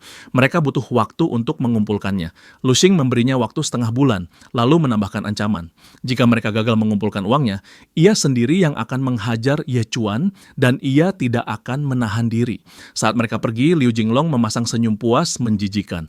Senyum yang membuat siapapun ingin menonjok wajahnya. Sesampainya di rumah, suasana dipenuhi keputusasaan. Ibu Ye Chuan hampir menangis dan bertanya pada suaminya apa yang harus mereka lakukan. Ia bahkan menyarankan suaminya menelan harga diri dan memohon belas kasihan pada Lu Xing, teman masa kecilnya. Yi Qi tampak sangat putus asa, mengatakan ia sudah mencoba membawa daging babi sebagai tanda damai. Namun ia kewalahan memikirkan hutang sebesar 1 juta. Saat itulah Ye Chuan angkat bicara. Ia menyuruh kedua orang tuanya berhenti khawatir dan mengatakan bahwa ia akan mengurus semuanya. Ayahnya yang mengejutkan malah tenang dan tidak marah. Menatapnya lama. Bukannya memarahinya, ia justru menenangkan. Mengatakan ia tidak menyalahkannya atas semua masalah ini. Ia hanya ingin anaknya berhenti memikul beban sendirian. Lain kali, ia harus bicara kepada mereka, bukan menyembunyikan semuanya. Perkataan itu menghantam Ye Chuan dengan keras. Tersentuh oleh dukungan ayahnya, ia memutuskan untuk segera menempa spirit weapon barunya. Setelah ia menjadi lebih kuat, Lu Xing tidak akan bisa mengancam mereka lagi. Namun ketika keadaan mulai mereda, tatapan ibunya berubah curiga. Ia menatap Ye Chuan dan bertanya, apakah ia menyembunyikan sesuatu? Ia menyinggung tentang betapa langkanya Blood Crystal Twin Flower dan bagaimana mungkin seorang anak pig butcher bisa mendapatkannya. Terpojok, Ye Chuan sadar ia tidak bisa terus berbohong. Ia menundukkan kepala, lalu mengaku dengan suara rendah bahwa dirinya tidak normal. Kedua orang tuanya terdiam, bingung. Ibunya terkejut dan langsung mengambil kesimpulan yang salah. Dengan mata melebar cemas, ia bertanya, apakah Ye Chuan diam-diam tidak menyukai perempuan? Ye Chuan hanya menatapnya dengan wajah paling datar dan jengkel. Ibunya mencoba bersikap suportif, memegang pipinya dan mengatakan tidak masalah. Jika ia menyukai laki-laki, ia akan tetap menerimanya. Ia bahkan menyemangatinya untuk mengejar kebahagiaannya sendiri. Ayahnya ikut menimpali dengan canggung. Ye Chuan benar-benar lelah menghadapi keduanya. Frustrasi, ia akhirnya menjelaskan bahwa ia tidak menyukai laki-laki maupun perempuan. Kebenaran sebenarnya jauh lebih buruk. Ia memiliki kondisi mental yang membuatnya melihat semua makhluk hidup sebagai babi. Adegan langsung berpindah ke sudut pandangnya, di mana kedua orang tuanya tampak seperti dua babi raksasa berkedip kebingungan. Tiba-tiba ayahnya memegang pundaknya, mata melebar penuh pencerahan. Ia sangat bersemangat, mengatakan bahwa jika Ye Chuan melihat semua makhluk hidup sebagai babi, dan ia sendiri adalah pig butcher, maka itu berarti ia bisa menyembelih makhluk apapun seperti menyembelih babi. Ye Chuan mengangguk kecil membenarkannya. Rahang ibunya terjatuh, namun kemudian ia menatap suaminya dengan mata berbinar dan bertanya apakah ini berarti profesi pig butcher putra mereka sebenarnya adalah combat class. Ayahnya dengan dada mengembang bangga menjawab tanpa ragu, ya persis seperti itu. Segala sikap ayahnya berubah. Dengan suara tegas, ia menyuruh Ye Chuan mengikutinya. Ia memutuskan sudah waktunya mengajarkan keterampilan sejati. Di bawah langit gelap bermandikan cahaya bulan, ayah dan anak itu berjalan menaiki jalur gunung. Di sepanjang jalan, sang ayah menjelaskan bahwa setelah bertahun-tahun menyembelih babi, ia menciptakan teknik uniknya sendiri, pig slaying knife art. Ia siap menyerahkannya pada putranya agar Ye Chuan bisa melindungi dirinya ketika bahaya datang. Ye Chuan yang kebingungan bertanya, mengapa ayahnya masih mau mengajarinya sesuatu setelah ia membuat mereka terjerat hutang 1 juta. Ayahnya berhenti, berbalik, dan menatapnya dalam-dalam. Ia mengatakan bahwa 1 juta memang jumlah besar, namun masih jauh lebih kecil dibanding keselamatan anaknya. Pelajaran dimulai dari kebenaran sederhana. Prinsip terkuat selalu lahir dari kesederhanaan. Begitu pula dalam menyembelih babi. Dengan cleaver yang ia kuasai selama bertahun-tahun, Yi Qi menegaskan agar Ye Chuan memperhatikan baik-baik. Ia hanya akan menunjukkan 3 gerakan. Di puncak gunung, udara malam tiba-tiba dipenuhi energi ungu mengerikan, berputar seperti bilah hantu di langit ketika ia mengangkat cleaver dengan kedua tangan. Dengan teriakan garang, ia menebaskannya dalam satu serangan menghancurkan. Kekuatan tebasan itu tampak merobek kenyataan, membelah tanah dan menyingkap sekilas bulan penuh, serta lautan kosmik bintang-bintang di balik kehampaan. Ye Chuan hanya berdiri di bawahnya, mata terbelalak, wajah membeku dalam keterkejutan. Ayah yang selama ini ia kira hanyalah Pig Butcher biasa, barusan menunjukkan kekuatan yang bahkan tampak tidak nyata. Udara masih bergetar oleh serangan tadi ketika sang ayah menatap putranya yang terpaku. Tanpa ragu, ia mengucapkan nama gerakan yang baru saja ditampilkan. Teknik pertama, Falling Star. Sebelum Ye Chuan sempat memproses semuanya, Yi Qi dengan santai mengumumkan gerakan kedua. Ia melompat ke udara dengan cleaver di tangan, mata pisaunya bersinar dengan cahaya sian liar. Tubuhnya berputar dalam gerakan mulus dan bertenaga, lalu sebuah tebasan energi horizontal yang sangat besar terlepas, begitu masif hingga seolah benar-benar membelah bulan yang tergantung di kehampaan kosmik. Ye Chuan hanya terpaku menatap seperti orang bodoh tak percaya bagaimana itu bisa terjadi. Ayahnya mendarat ringan dan menanggapinya seakan hal sepele saja. Ia berkata bahwa semua itu hanya ilusi, trik pembengkokan ruang dan pembiasan cahaya. Dengan senyum tipis yang menarik sudut bibirnya, ia memberitahu Yan bahwa ia belum selesai. Masih ada satu gerakan terakhir. Untuk kali ini, ia bahkan tidak mengangkat pisaunya. Sebagai gantinya, ia mengumpulkan aura merah mengerikan di kepalan tangan. Lalu dengan raungan keras, ia menghantamkan pukulan itu ke bawah sambil mengumumkan teknik terakhir, Devouring Sunday. Pukulan itu turun seperti palu dari langit, dan ledakan cahaya keemasan yang menyusul begitu menyilaukan sampai Ye Chuan harus mengangkat kedua lengannya untuk melindungi mata agar tidak buta. Telinganya berdenging, dadanya bergetar, dan pikirannya hanya mengulang pertanyaan yang sama. Babi macam apa yang butuh kekuatan segila ini hanya untuk disembelih? Ketika ia bertanya, ayahnya hanya menyuruhnya berhenti meributkan hal-hal kecil. Lelaki tua itu meyakinkannya bahwa bagaimanapun juga, semua ini suatu hari akan berguna. Lelaki tua itu bertanya di mana pisau khusus babi milik Ye Chuan. Ye Chuan terpaksa mengakui bahwa pisau tersebut patah saat pertarungannya melawan Liu Jinglong. Tanpa banyak bicara, lelaki tua itu menyerahkan cleaver miliknya sendiri kepada Ye Chuan dan menyuruhnya memakai senjata tersebut untuk sementara waktu. Ye Chuan menggenggamnya dan hampir menjatuhkannya seketika. Benda itu beratnya keterlaluan, jauh melebihi yang ia bayangkan untuk sebuah pisau. Ia harus mengerahkan tenaga hanya untuk menahannya tetap tegak, lengannya sudah bergetar. Saat ayahnya berbalik pergi, benak Ye Chuan dipenuhi pertanyaan. Bagaimana lelaki itu bisa bertahun-tahun memotong babi dengan cleaver seberat monster seperti ini, seolah tidak ada beban sama sekali. Sendirian sekarang, ditinggalkan di puncak gunung yang diterpa angin, Ye Chuan menarik napas panjang dan mulai berlatih. Ia menggenggam pisau tersebut, mengangkatnya dengan setiap tetes kekuatan yang tersisa, lalu mencoba menirukan teknik pertama, Falling Star. Saking beratnya, keseimbangannya hancur dan ia jatuh tersungkur. Di kejauhan, ayahnya berdiri dengan tangan terlipat, mengamati dalam diam. Suatu hari ketika bocah konyol tersebut akhirnya menembus Fen Huang Realm yang legendaris, 3 gerakan sederhana Pig Butcher ini akan cukup kuat untuk membunuh para dewa. Ye Chuan berlatih sepanjang malam di puncak gunung yang sunyi, lengannya perih terbakar setiap kali ia mengayunkan cleaver berat tersebut berulang kali. Setiap tebasan disertai teriakan tajam, keringat mengucur di wajah hingga tubuhnya gemetar kelelahan. Menjelang fajar, ia nyaris tidak sanggup berdiri, namun bayangan wajah cemas ayahnya dan ingatan akan ancaman Lu Xing terus mengusiknya. Ia tidak boleh berhenti. Mengertakkan gigi, ia memaksa diri bangkit lagi sambil tetap menggenggam senjata itu. Dengan satu raungan terakhir yang putus asa, ia menyerukan nama teknik tersebut, Falling Star. Kali ini sesuatu berubah. Energi meledak keluar dari tubuhnya dalam gelombang menyala. Tanah terbelah, bebatuan hancur, dan gelombang kejut menyebar begitu jauh hingga membuat burung yang bersarang di puncak jauh terkejut dan beterbangan.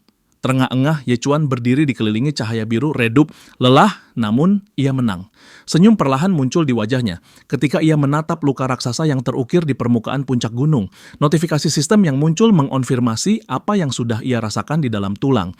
Ia telah naik ke rank apprentice tingkat ke-9. Strength, agility, dan spirit miliknya semuanya melonjak menjadi 55. Skill Blood Shadow Butcher miliknya sudah level up. Dan yang paling penting, ia akhirnya menguasai gerakan kuat milik ayahnya, Falling Star. Adegan Falling Star. Gerakan tersebut sangat menghancurkan, tetapi biaya stamina terlalu tinggi. Teknik itu hanya untuk menyelamatkan ketika tidak ada pilihan lain. Pemikiran lain tiba-tiba membuat matanya yang lelah kembali berbinar. Hari ini adalah harinya, hari di mana ia bisa menemui Master Tin dan mengambil senjata barunya. Ia menyeberangi kota sampai berdiri di depan sebuah bangunan tua yang megah, dengan papan kayu bertuliskan Iron Heart Foundry. Di gerbang masuk, ia menenangkan dirinya, bersiap untuk bertemu pandai besi terkenal tersebut. Di dalam bengkel, seorang pria bertubuh lebar dengan janggut liar sedang menghantam logam berpijar dengan palu. Di mata Ye Chuan, sosok itu tampak seperti babi hutan raksasa, besar, berbulu kasar.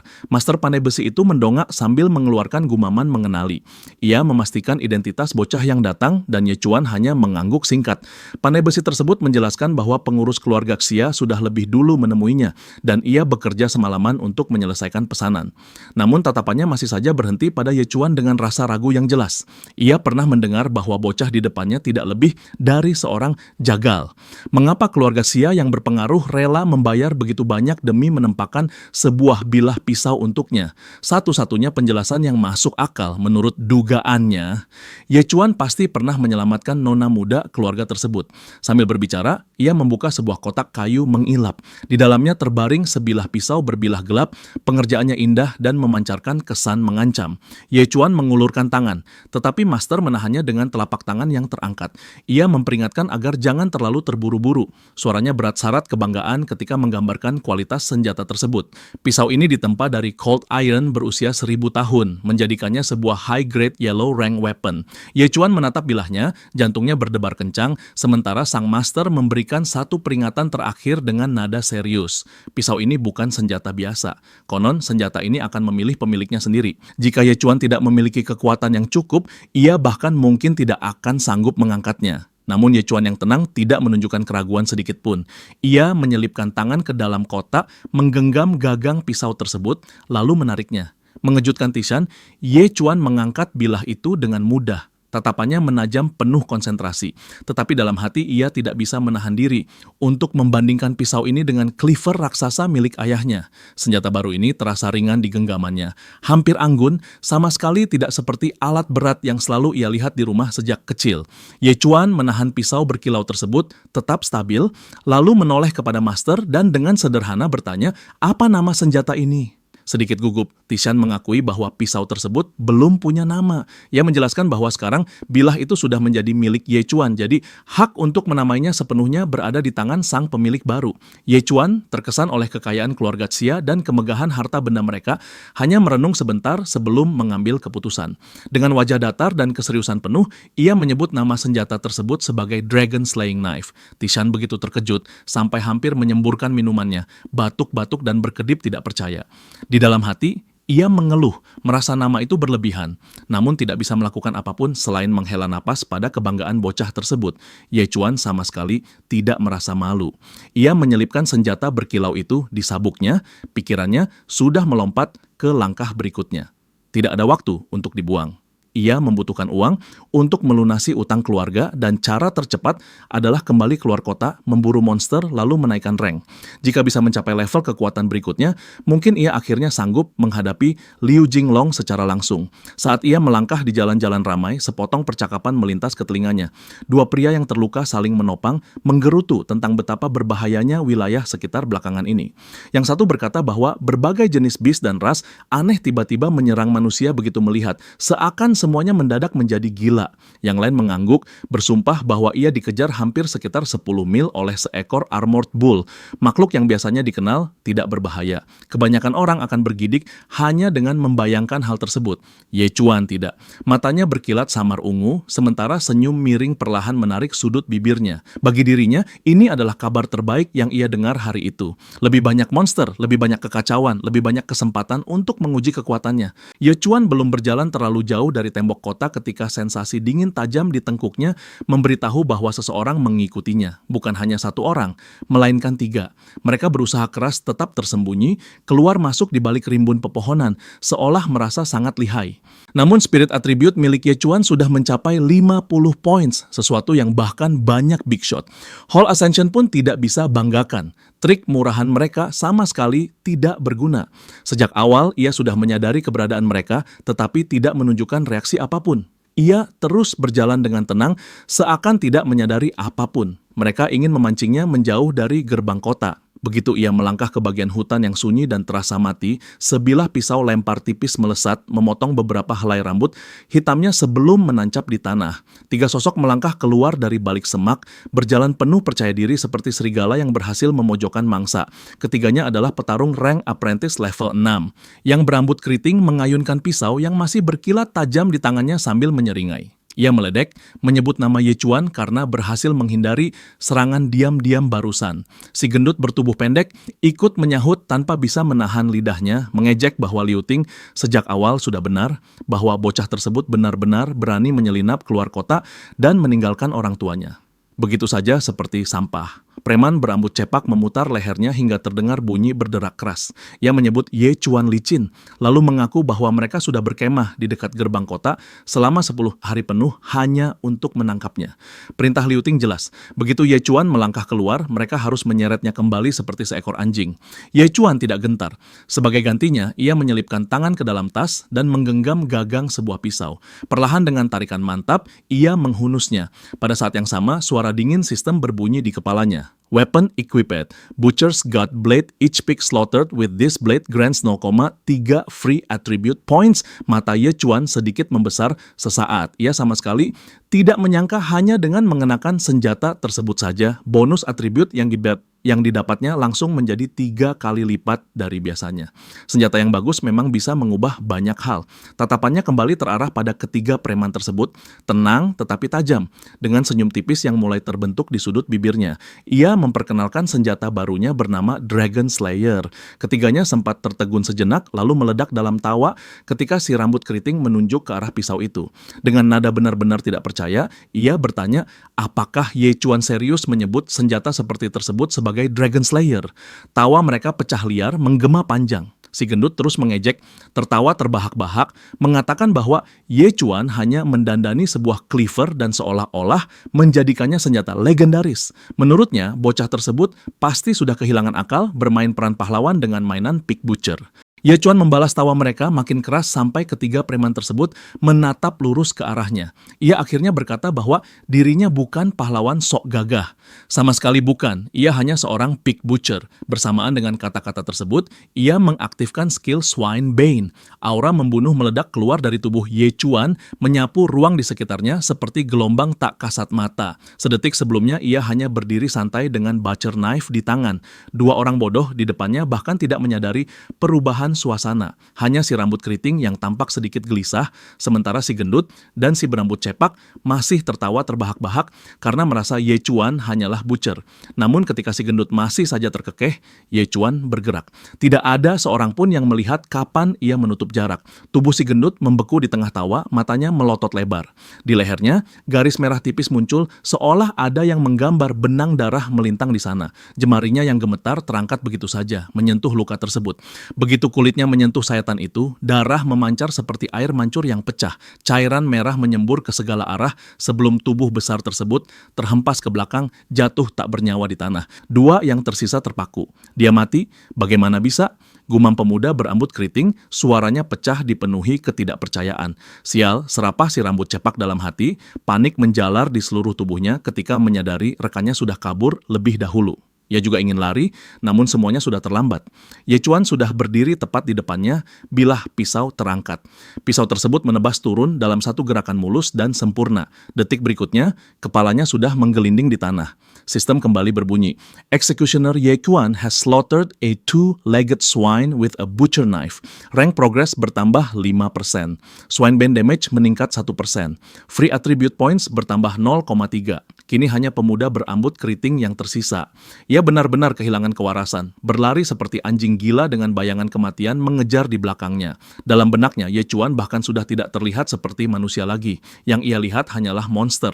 Harus diakui, bocah tersebut memang cepat. Kecepatannya cukup untuk memberinya reputasi. Namun sebelum ia bisa benar-benar menjauh, sebuah butcher knife melayang menembus udara dan menghujam tepat ke dadanya. Tubuhnya ambruk ke tanah, nyawanya sudah padam. Ye Chuan melangkah tenang tenang mendekat, mencabut pisau dari pohon. Sistem memperbarui status sekali lagi. Executioner. Ye Chuan has slaughtered a two-legged swine with a butcher knife. Rank progress bertambah 5%. Swine bane damage meningkat 1%, free attribute points bertambah 0,3. Setelah urusan membunuh selesai, Ye Chuan mulai menggeledah mayat mereka. Untuk pertama kalinya dalam hidupnya, ia benar-benar melakukan looting. Menurutnya, orang seperti mereka pasti membawa sesuatu yang layak. Bagaimanapun juga, mereka adalah job changer. Dugaan tersebut terbukti. Saat memeriksa bagian dalam pakaian salah satu mayat, ia menemukan sebuah skill scroll yang dilipat rapat. Jantungnya berdegup kencang. Skill scroll sungguhan. Ia sama sekali tidak menyangka akan mendapat keberuntungan seperti tersebut. Biasanya seorang job changer hanya memperoleh skill baru ketika menembus Major Realm. Di luar itu pilihan amat terbatas, bisa mencoba menciptakan sendiri, mendapat warisan dari orang lain, atau jika sangat beruntung, menemukan scroll. Scroll sendiri pada dasarnya adalah pengalaman murni yang telah dipadatkan dan disegel agar di kemudian hari bisa diklaim orang lain. Tinggal gunakan dan boom, skill tersebut langsung menjadi milik pemakainya. Tidak perlu grinding, tidak perlu trial and error. Tanpa ragu, Ye Chuan mengaktifkannya. Sistem prompt muncul. You have acquired the intermediate movement skill.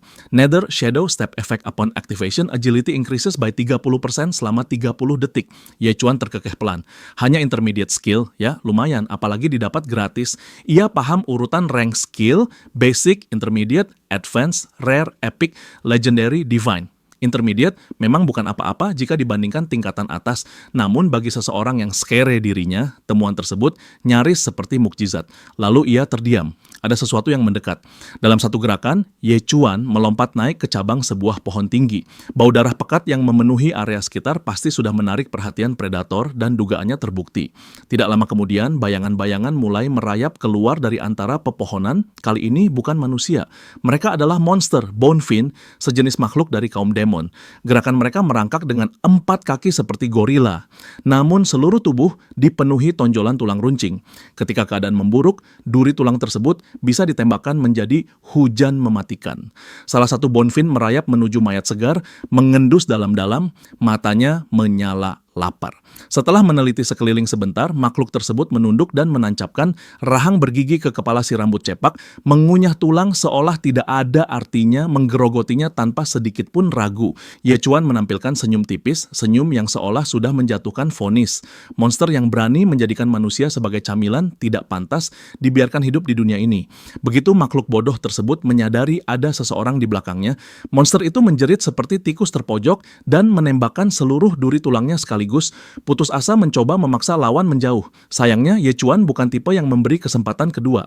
Ia memutar tubuh di udara, meringkuk rapat seolah gerakan tersebut sudah ia latih ribuan kali. Punggungnya sengaja menghadap ke arah hujan duri yang melesat. Pisau butcher menebas dalam satu sapuan horizontal yang bersih. Bonefin tersebut bahkan tidak sempat menjerit lagi sebelum nyawanya padam seketika. Sistem berbunyi riang. Ye Chuan has slaughtered a special swine with a butcher knife. Rank progress plus 5%. Swine bane damage plus 1%. Free attribute points gained plus 0,1. Ye Chuan memiringkan kepala. Bukannya marah, ia justru menyunggingkan senyum miring. Terasa seperti sesi akupunktur gratis, hanya saja memakai duri bukan jarum. Monster-monster lain menyadari kehadiran Ye Chuan dan mulai mendekat. Mereka mengira ia salah satu dari mereka karena tubuhnya dipenuhi duri yang menancap. Setelah mengamati sebentar, mereka kembali melanjutkan pesta makan daging para preman. Ye Chuan mendekati salah satu makhluk dan dalam sekejap ia bergerak cepat. Monster tersebut terkejut bukan main. Tanpa membuang waktu, Ye Chuan langsung menebasnya. Notifikasi sistem terang berkedip di hadapannya mengonfirmasi kill. Seketika ia merasakan lonjakan energi dari level up berikutnya bersama peningkatan bonus damage dan beberapa attribute points baru. Namun tidak ada waktu untuk beristirahat. Satu monster lagi masih membungkuk di atas mayat preman, terlalu asyik mengunyah untuk menyadari nasibnya yang sudah menunggu di belakang dengan tarikan napas tajam. Ye Chuan maju selangkah dan mengayunkan pisaunya dalam tebasan vertikal yang brutal.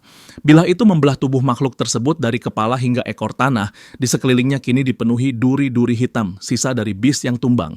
Saat yang terakhir berhenti bergerak, Ye Chuan akhirnya menghela napas. Ia mengertakkan gigi saat mencabut satu duri panjang bergerigi dari lengannya. Peringatan sistem lain muncul, memberitahunya bahwa ia kini 70% lebih dekat ke rank kekuatan berikutnya. Dengan tekad bulat, ia menembus lebih dalam ke hutan yang gelap dan terpuntir.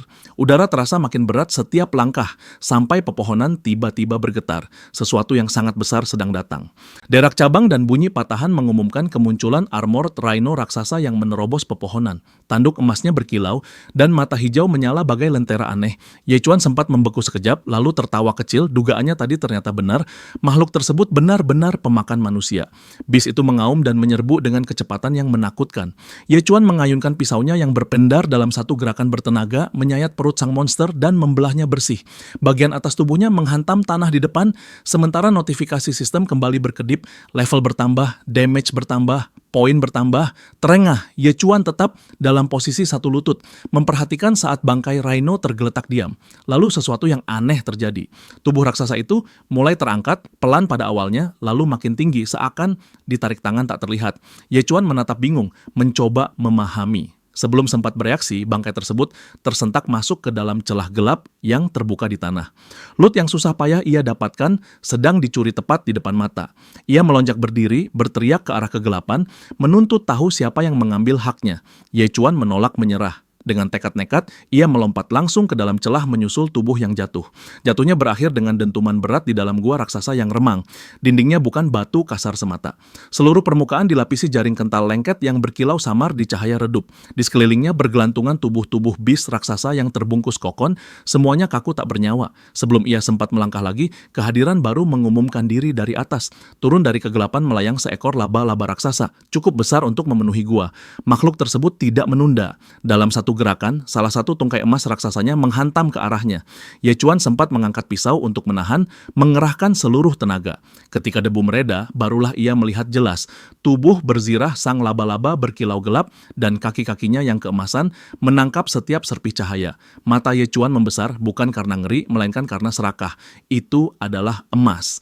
Kaki-kaki emas tersebut, gumamnya perlahan, senyumnya melebar, semuanya milikku. Dorongan serakah yang tiba-tiba menyambar, membuatnya melompat ke udara dan menerjang langsung menuju monster raksasa tersebut. Pisau di tangannya berkilat saat ia mengayunkan tebasan lebar yang sudah terlatih, menangkis dan membelokkan serangan beruntun dari kaki-kaki emas laba-laba tersebut. Namun laba-laba raksasa tersebut berhenti sesaat. Rahangnya membuka lebar dan dari celahnya meluncur semburan cairan putih tebal berbentuk gumpalan jaring. Sebelum Ye Chuan sempat bergerak menghindar, jaring tersebut menempel di tubuhnya saat masih berada di udara, membelit rapat, menyatukan kedua lengannya dan menjebaknya sepenuhnya. Ia menggeliat dan memaki, tetapi jaring tersebut sangat kuat. Tidak berdaya, ia hanya mampu melihat saat salah satu kaki emas mengangkat tinggi, lalu menghujam tepat ke pahanya. Rasa sakit meledak, panas dan membakar. Tubuhnya bergetar dan dalam hitungan detik, ia memuntahkan cairan kehijauan yang terasa panas saat melewati tenggorokan. Cahaya biru redup muncul di hadapannya. Notifikasi sistem mulai menganalisis racun yang beredar melalui pembuluh darahnya. Teks muncul dengan dingin dan tanpa empati. Poison identified causes confusion and induces madness. Ledakan kekuatan menghantam dan kokon jaring yang membungkusnya hancur berkeping-keping terlepas oleh gelombang energi listrik yang meledak dari tubuhnya. Ia berhasil bebas, namun sudah bukan dirinya sepenuhnya. Racun tersebut tidak melemahkannya, melainkan memutarbalikkan kesadarannya. Mata Ye Chuan berubah menyala sian, dingin dan liar, kendali dirinya telah pudar. Laba-laba tersebut ragu, ratusan matanya bergerak gelisah, merasakan perubahan yang sangat mengancam. Ye Chuan menerjang seketika dengan pisau di tangan, bergerak lebih cepat dibanding sebelumnya, liar, tidak terduga, dan mustahil dihentikan. Setiap ayunan pisau dilakukan seolah tubuhnya digerakkan naluri pembantai. Percikan metal kembali beterbangan saat ia memblokir sekaligus menebas dalam ritme brutal yang kacau namun efektif. Monster raksasa tersebut terdesak dan mencoba mundur. Jaring baru ditembakkan ke langit-langit gua, mengikat dan menarik tubuhnya untuk kabur. Namun tangan Ye Chuan terangkat dan menangkap jaring tersebut sebelum ia dapat meloloskan diri. Dengan raungan yang tidak lagi terdengar seperti suara manusia, ia mengangkat pisaunya tinggi, lalu menebaskannya dalam satu serangan penutup. Tebasannya bergemuruh seperti petir yang membelah udara dan memotong laba-laba raksasa tersebut menjadi dua bagian. Darah hijau menyembur ke lantai batu, Tubuh monster terbelah dan jatuh dengan bunyi berat. Gua menjadi hening, hanya terdengar napas kasar Ye Chuan. Energi liar mengalir sekali lagi dalam tubuhnya sebelum akhirnya mereda. Ia mengeluarkan teriakan parau dan terjatuh tidak sadarkan diri di samping bangkai makhluk tersebut. Cahaya biru tipis muncul di atasnya, notifikasi sistem berpendar. Ia berhasil menembus First Order Ascendant Realm. Seluruh status Strength, Agility, dan Spirit mencapai 100. Sekitar 1 jam kemudian, Ye Chuan terbangun. Gua terasa tenang, hanya suara api kecil yang menyala. Api unggun sederhana bernyala dengan sepotong daging laba-laba yang dipanggang dan aroma mengejutkan terasa lezat memenuhi ruangan gelap tersebut. Dalam keadaan pusing dan linglung, ia menatap sekeliling. Lubang raksasa pada langit-langit gua, jaring yang hancur, dan kaki-kaki emas laba-laba yang berserakan seperti trofi. Ia tidak mengingat apapun setelah racunnya menyerang. Yang terakhir ia ingat hanyalah jatuh lalu kegelapan. Mengamati kondisi gua yang hancur, ia mencoba menebak. Akhirnya ia hanya mengangkat bahu, menduga semua ini terjadi karena keajaiban. Mungkin si laba-laba mati karena kekacauan yang ia sebabkan. Terdengar cukup masuk akal baginya. Ia meraih tusuk kayu siap menyantap daging panggang tersebut ketika suara lembut menggoda memecah suasana. Aroma yang luar biasa lezat. Ye Chuan mematung sesaat lalu menoleh. Dari balik bayangan muncul seorang wanita iblis yang sebelumnya membuntutinya dengan senyum samar menyiratkan rahasia. Tatapannya berpindah pada daging panggang di atas api, lalu kembali menatapnya dengan kilauan nakal. Boleh bagi sedikit.